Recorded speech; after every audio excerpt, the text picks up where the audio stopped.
Jake Torres was elbow-deep in a plasma conduit when the world dissolved into blue light. 1 second he was cursing at a stuck coupling on Repair Station 17. The next he was standing in a throne room so vast it had its own weather system. Towering pillars stretched into artificial clouds. The floor beneath his boots was polished black stone that reflected 1,000 lights. And there, on a throne carved from what looked like crystallized starlight, sat the largest alien Jake had ever seen. Queen Vexala of the Zelthari Empire was 12 feet of chitinous purple armor, 4 arms, and a crown of curved horns. Her species had conquered 40 star systems. Their warships made Earth's entire fleet look like toys. Jake had seen the holofeeds. He knew what they could do. She was trembling. "Human!" the Queen's voice boomed through his emergency translator implant. "I require your immediate assistance with a crisis of unprecedented severity." Jake looked around. 20 elite guards lined the walls, each one 8 feet tall and carrying weapons that could vaporize a tank. Every single one of them was pressed against the wall, their multifaceted eyes wide with what looked like terror.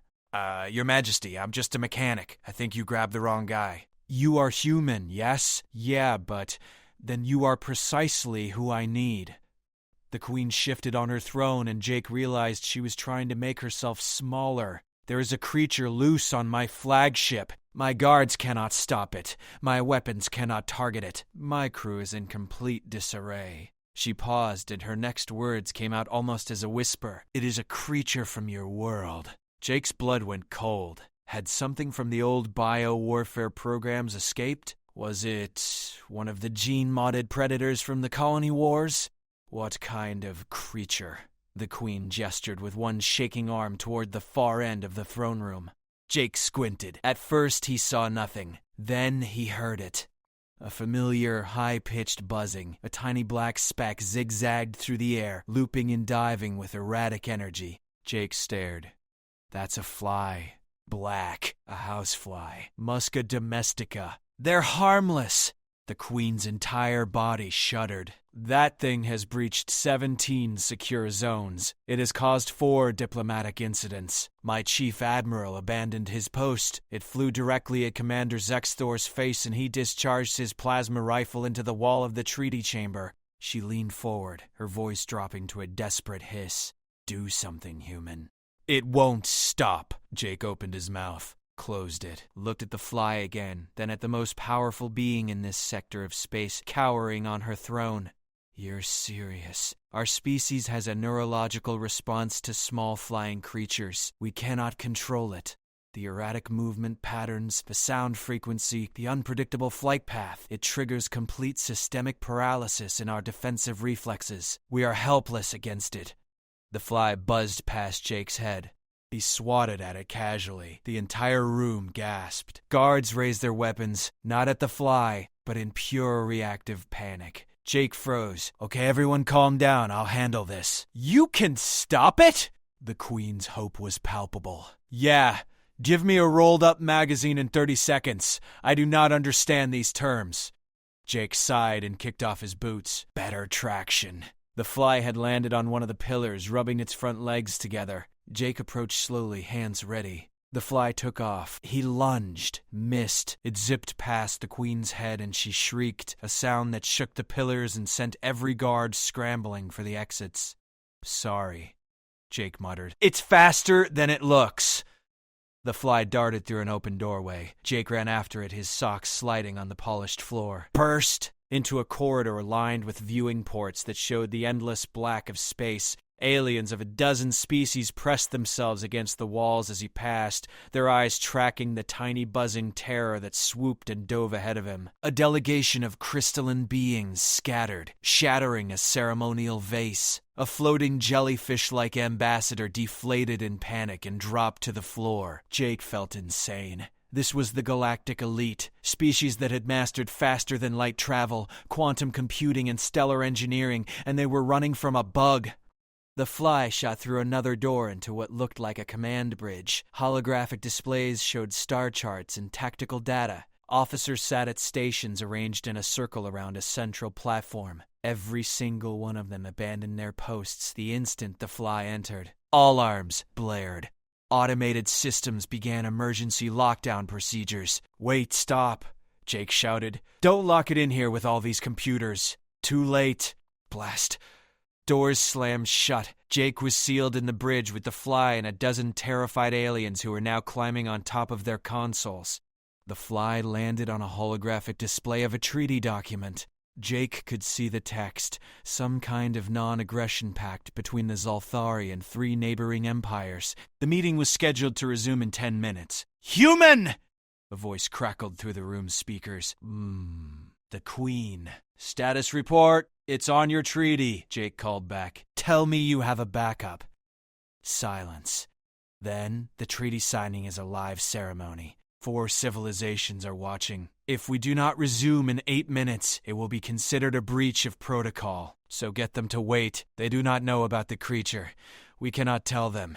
It would be humiliating. Jake stared at the ceiling. "You've got to be kidding me." The fly took off again, buzzing in lazy circles around the bridge. An officer whimpered and curled into a ball. Jake jumped onto a console, then leaped for the fly. He caught nothing but air and crashed into a chair. The aliens gasped. The fly landed on the central platform, right where the Queen would need to stand to sign the treaty. "New plan," Jake said, breathing hard. "What if I just stun it? You got anything non-lethal?" "All our weapons are designed for large-scale threats," the Queen's voice replied. "The smallest precision we can achieve would still destroy half the bridge." "Of course they would." Jake looked around. The bridge was full of advanced technology he didn't understand. Gravity manipulators, quantum processors, energy fields that bent light itself. And none of it could stop a fly. Then he saw it. A small device mounted on the wall, glowing with soft blue light. His translator labeled it as an atmospheric ionizer, used to clean the air and regulate charged particles. Jake had an idea. "Your Majesty, can you route power to the ionizers in here? Maximum output? That would disrupt all electronic systems. Just for a second on my mark." A pause. "Very well. Ready when you are." Jake watched the fly. It was cleaning its wings, completely oblivious to the chaos it had caused. He waited. The fly lifted off, circling the room. Jake tracked its pattern, watching it loop 3 times in the same general path. Predictable, if you knew what to look for. "Now!" The ionizers flared. Every holographic display flickered and died. The lights dimmed. And in that instant, the air filled with a slight electrical charge that made Jake's hair stand on end. The fly's erratic flight smoothed out for just a moment, its tiny body affected by the altered atmosphere. It drifted, disoriented. Jake clapped his hands together. The sound echoed through the silent bridge. When he opened them, the fly lay motionless in his palm. The aliens stared. Someone started breathing again. Jake walked to a waste chute and dropped the fly in. Problem solved. The blast doors opened. The Queen stood there, surrounded by guards, her eyes wide. "You stopped it, with your bare hands." "Yeah, it's not that hard once you..." Jake stopped. The Queen wasn't looking at him with relief. She was looking at him with something that might have been awe. Broke. Or fear. "Do your people fight these creatures often?" she asked quietly. Jake thought about his apartment back on Earth, the screen door that never quite closed. The summer evenings, we live with them. Billions of them. They're everywhere. The Queen took a step back. Every guard in the corridor did the same. Everywhere? Yeah. Flies, mosquitoes, gnats, beetles. We've got trillions of insects on Earth. Most of them fly. A guard dropped his weapon. Another made a high-pitched keening sound. The Queen steadied herself against the wall. "And you simply tolerate this? We don't really have a choice. They were there first." Jake picked up his boots. "Look, I should probably get back to my station. I've got 17 more conduits to fix before my shift ends." "No." The Queen straightened, some of her regal bearing returning. "You have just prevented a catastrophic diplomatic incident and removed a threat that paralyzed my entire flagship. I owe you a debt." She gestured to her guards. "Bring the human to the royal quarters. We must discuss terms." Jake wanted to argue, but something in her tone said this wasn't optional. He followed the guards through corridor after corridor, passing aliens who whispered and pointed. Word was spreading fast. By the time they reached the Queen's chambers, Jake could hear the murmur of a dozen conversations in languages his translator couldn't quite parse. The royal quarters were massive. One wall was entirely transparent, showing the curve of a nearby planet. Furniture sized for the 12-foot queen made Jake feel like a child. She gestured to a smaller chair that had been brought in. "Sit. We must talk." Jake sat. "Look, Your Majesty, it was just a fly. You don't owe me anything. You do not understand. My species conquered this sector through military might and technological superiority. We are feared across 100 worlds." She leaned forward. "And today a creature the size of my smallest claw brought us to our knees. But you stopped it, casually, as if it were nothing. Because it is nothing. It's a fly. To you, perhaps. To us, it is a nightmare made manifest."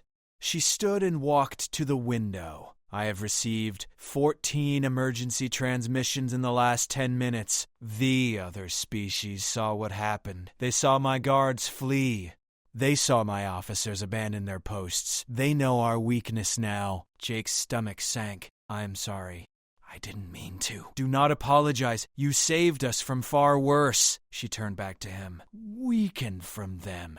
They saw something else. They saw a human walk calmly into danger that we could not face. They saw you stop it with your bare hands. The treaty partners are now asking if Earth would consider joining the accord." "What?" "They believe that any species capable of living among such creatures must be fearless warriors." The Queen's mandibles curved into what might have been a smile. "They are not wrong," Jake laughed. He couldn't help it. The absurdity of the situation hit him all at once. "You're telling me that killing a fly just made humanity scary?" "Terrifying," the Queen corrected. "I am making you ambassador of small terrors. You will have diplomatic access to my entire empire. You will teach us how to defend against these creatures. And in exchange, humanity will have the full support of the Zelthari in all galactic matters. I'm a mechanic. You are more than that now." She touched a control panel on her wrist. A holographic contract appeared in the air between them. "I am authorized to offer mining rights to 3 planets, an embassy on our capital world, and a seat on the Galactic Commerce Council. All for your expertise in managing the tiny demons." Jake stared at the contract. 3 planets. A seat at the table with the biggest powers in the galaxy, all because he could swat a fly.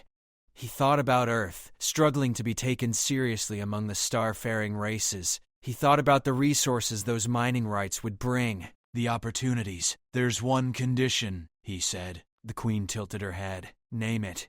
"You tell everyone the truth. Not that we're fearless, that we just learn to live with things that scare us. That we adapt." He stood up. "If the galaxy's going to respect us, it should be for the right reasons." The Queen considered this, then she nodded slowly.